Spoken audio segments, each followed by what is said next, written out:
What's up everyone, this is Cher talking, welcome back to my channel. In today's video I'll be making a full review of the Ultra Deluxe Candy banner. But not just that, I'll also be talking about the best UDXs that you can get in this banner by order of preference and utility. Well, we need to talk about something here. This banner is special. You get one free pull every 3 pulls you do, and you start with a free one. So it's a very good chance to get UDX that you have been missing if you still care about them. Also another thing is that Candy has a 2x drop rate, so a 2% chance of getting Candy. And Candy is actually a very good style with some future, but nothing required for the current game or anything must have. Well, it's 2% chance to get Candy and almost 5% chances on total to get all the other UDXs, and we do have 24 UDXs besides Candy, so the chances of getting one that you desire will be very low, but you can't pity any of them, so that helps. If you get Candy before you need to pity, you can choose the one that you want the most, and that's why I need to explain the ones that are the better. But there's one thing here, 2% chance of Candy, then almost 5% chances of UDXs, and then 3% chances of off-banner. So there's a chance of getting off-banners, and the chance is not that low. Just remember that. Okay, so now we'll be going to a spreadsheet I made, and the spreadsheet shows the best UDX that you can get from the banner. The link will be on the description of the video. Here we have the toughest choices, starting with Bertrand. He's still very valuable farmer because of Abaddon Hand from his S style from story. He is very strong when farming. You can use him on a formation like Magia Fight, place it on the back, and then you can use this attack twice to very good results. Another good one is Saruin, because he can use 2 times an A-power AoE attack and will keep being relevant even with the future row or column meta. He's also very strong for boss fights, depending on the situations, with his damage enhancement and defense enhancement. Then we have Matriarch, UDX style, that is actually very good, and if you don't have the 4th version, this is still the best one to carry Peon of Peace and Peon of Victory. She also gets access to Shining Glory, and this attack buffs, deals damage, and heals. And it's a very good inheritance for her 4th style, since she can use this twice in a row. Good for farming, and good for other scenarios as well. Then we have Mirza, that is still here because of Shadow Immunity. This can be useful in the future. He's not the best Steel Blade Light user now. He got beat by Rag Robin or Polka if you like. But this uniqueness is still important for hard challenges. Now moving on, we have Urpina. She's still a very good style when the counter requires. She deals slash and pierce damage when she counters, and the damage is very good. She evades. Besides that, she has a very strong 8 BP attack that can be inherited in her Christmas style for very good damage when farming against single targets. Then there's Death. This is the 2nd version of Death with a very good AoE IQ attack, highest chance in the game. She also self-buffs every turn and has a perfect AoE cycle or a single target attack with fast. Then there's Candy, and I have to say that Candy is not exactly needed, but also a good investment for the future. It's a pseudo tank with access to heal, damage negation, some strong damage, and can debuff. There's plenty of utility. She's not exactly the best character in any of this, but in the future gets another style that will give an AoE very small heal, and this style has more BP and will be better using. Then we have the first Snowy. UDX Snowy is actually very good now because of the 2nd Snowy that was released. The 2nd Snowy has an AoE attack that heals and buffs and do damage, and can be imported into this one that has a better BP cycle, or you can import 2 skills from this Snowy into the newest one that deals damage and heals, or another one that deals damage and gives defense enhancement to the party with 25% decrease. And this one stacks with Nawal's Daughter and also with Guard Up, depending on the situations, can be very interesting. Then we have Darked, that is still strong by itself because of Well, Sword Ballet 2 times, but also gives access to different rotations with the newest Darker. The newest Darker needs to hit critical to get 3 BP and use his column attack twice in a row, but with access to UDX Darker you can still do that without critical, and that's why it's good to have both. Then we have Nadar that acts well as a strong damage dealer for Pierce, but also buffs Will, and we don't have many buffers, so in a way he can be used to open against fights that have many status elements, and he's also a very good damage dealer, so still an okay character. Then we have Katarina and Hilda. Those two have good single target cycles, can be used in boss fights, but they are not the best ones anymore. So inheritance for Katarina, and at least a very special slot with Hilda since she's a happier user that uses Slash. Moving on to the other options, we have Alnus. This Alnus has a very strong column attack that hits twice for B damage with Heat and Slash, and will be strong when we need that. Can also replace the Pyrex from the newest banner easily, and the last version of Alnus has a shield and can also even use this attack if you want. Minstrel is also still good because of Remembrance battles. He gives Morale and Guard Up buff, and the second version of Minstrel can also even heal. So it's a nice thing to have. Club users are lacking, so still gives value. Then there is UDX Queen. This one is just because lightning damage is still pretty rare, and it also can paralyze for Remembrance if you're having difficulty. This Genryou was very strong in the past, can still give inheritance to the newest one, so that you do a lot of damage on turn 1 with double elements, but this type of farming is getting kinda old, so not that important. Then we have Jamil, that's still a very good character for Remembrance fights because he's a happier user, we don't have that many.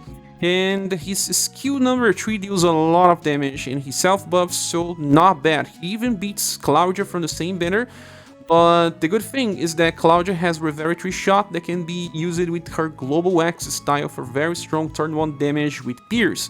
That is not as strong now because of Therese Global X style. Then there's Madeline. This one has evasion, damage scaling, a good attack. Not that useful as I thought, but can still fill some ranks. Then Horloge is here because of, well, if you don't have the newest Horloge, this one can still use Sleep or Confusion, and this will be important in the future. Then Galahad can be strong depending on good RNG or act as an agility debuffer, but it's not as good. Then Gustav, he's inheritance from his second style. Death adds inheritance as well, but it's pretty old. Silver Emperor has no future style, it's pretty weak, and this Gustav is also pretty weak. But now, let's get back to the top. The good characters are the triple S tiers, and then I have to say that the double S tiers, there's still some utility here, and then mostly it stops on Minstrel. After that Minstrel, the other ones are not so relevant anymore. Don't aim for the ones with lower grades, aim for the ones with the top grades, and just check the other ones if you happen to accidentally summon. Now we shall talk about Candy, and we have a focus on STR and agility. Endurance and Will are not that bad, but also not that high. Candy is not exactly a full tank. Has above average intelligence because he can also debuff.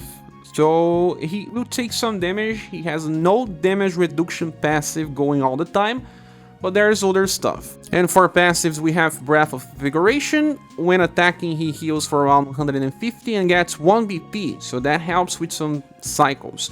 Then we have Fluffy Guard. On the start of a turn he has a 37% chance to grant himself a damage block that lasts for 1 turn. So all attacks that get landed in Candy will be negated, but he can still get inflicted with status elements. That is true. And then the last one is fired up 6, giving 30% increase in damage at all times. So yeah, a mix of offensive and defensive setup. Candy is not exactly a full tank, but he can do very good damage for blunt. Then the first skill is called Kicking Blow. For only 2 BP you get 2 hits with E-Power, and when you fully consider it a good weapon and both hits, you'll be doing around 8 power damage with only 2 BP cost. That is very good. Now the second skill is called Candy Drop. For 5 BP you get an AoE attack with deep power in 13 mod that there's a chance to debuff STR by 20% on max value. Well, his intelligence is not prime on 100% or something, but it will work most of the time, and this one is made for challenges with plenty of enemies. Usually they don't have that much will. When we are facing just one boss, they may have very high will and then he may not work. But for AoE scenarios, Candy Drop will, most of the time, help you a lot. 20% SDR debuff is just the same as Polka Rag Robbing attack.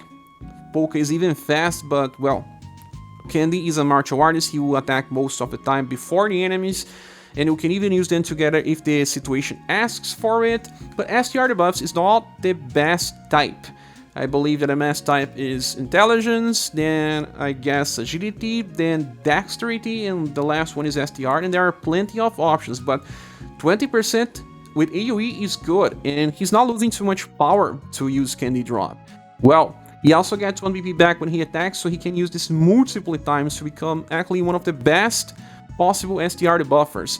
I have to say that his closest comparison is Rag Robbing, like I said. Rag Robbing does not get PP back, so he would just be able to use Instant Blade 3 times in a row and then stop. Then the other comparison is against Eagle Maul, because she gets PP back when she uses her skill Shadow Haze. Between 1 to 5, she can use this all the time. It's actually very good. They are now the best STR buffers, but she does have much higher intelligence. Candy may need some buffers to help him in the future. But another good thing is that, like I said, he gets 1 BP back, he can use as many times as he wants and even use it for farming. Now the third attack is called Sweet Sparty. For 9 BP, you get a very nice combination of skills. The first is a deep power hit with delay. It's not that strong, it's just a little more than a normal attack, but after that he will recover his HP by around 900 and cast Morale up large by 3 turns, increasing his damage by 35%. And then call for Rolling Drive. This one is a double S power attack that will use the same skill rank. And because you cast Morale up before, the damage will be increased and will be very good. And you will recover 2 points of BP and heal 2 very small again. So pretty much 1.2 thousand heal on total when you consider everything here. So he became very good for sustain. You can also compare this attack to the likes of Urpina UDX style, because she gets kind of the inverse. She opens with cross break that is stronger and then follows up with a weak attack. His one is stronger even, but has delay, so it's not so much applicable when farming. You don't want to use delay attacks, it's just so that you can skip one attack. But then in boss fights, delay don't matter as much, and because he self-heals, this will be good to, well, don't stress your heal as much. And after using Morale Up, he can use Kicking Blow, and at least 2 times to do more damage, since Morale Up will be active. Now you also have Inheritance, and there's Punishing Fist for just a little extra damage when farming. This is 16 mod. As you see, he only lost 3 points of mod because of Candy Drop. And there's also this Upper Kick. If you want to farm without a delay attack, just use this one here, and he can even buff Agility. Another good utility of this attack, Upper Kick, is that, well, we have 6 BP attacks with around 39 power, now this one has 40, is that because you get 1 BP back, you can cast this many times and try to evade in some strategies instead of having to rely on your Fluffy Guard. It may take some turns to get that, but, well, depending on the content, if the enemy doesn't have very high accuracy, it may work as well. And then there is this attack called Bash, and it's just used for Kazinsi, because this one can inflict stun. It's just low chance, there are many better stun inflictors in the game. So all in all, in boss fights is all about using Sweet Sparty and then Kicking Blow. And when you need STR debuff, just use Candy Drop as much as you like. There's some utility, and Candy will also get a future style. Here we are on our SaGa, and this style is much later in the timeline, but it's important to say that this style has something pretty unique. Well, he can heal, as you see here, using LP, Then the second attack can heal the party with 5 VP. It's pretty similar to the attack from Spellgirl. So you inherit this attack into the current UDX, so you get 1 VP back. You will be able to use this most of the time. It's not just always, because eventually you run out of VP, but it takes time. So very useful. And we want all types of heal that we have access to. And he also increases all status elements resistance with this. It's pretty unique, only has access to this. Besides, there is a strong AoE attack for different AoE cycles as well. So there is also this passive that increases Paralyze and Confusion resistance, was made for a very specific challenge on JP. May not matter too much, but at least that heal attack matters, and that's why Candy will become important in the future. I won't be giving an award to this banner because actually it really depends on the amount of UDXs you have. Veterans can skip if they have the best ones already, but if they are missing out on one and they like this character so much, now is our chance to get. I will be skipping because I don't feel like I need anything here so much, and I want Matcha and she's not included. We'll be getting another type of banner in the future with even more UDXs, so you can also wait if you want. But that is my opinion. What is yours? Please see here in the comment section. Thank you so much for watching this video. Please subscribe if you haven't, and I hope to see you soon in the next one. Bye.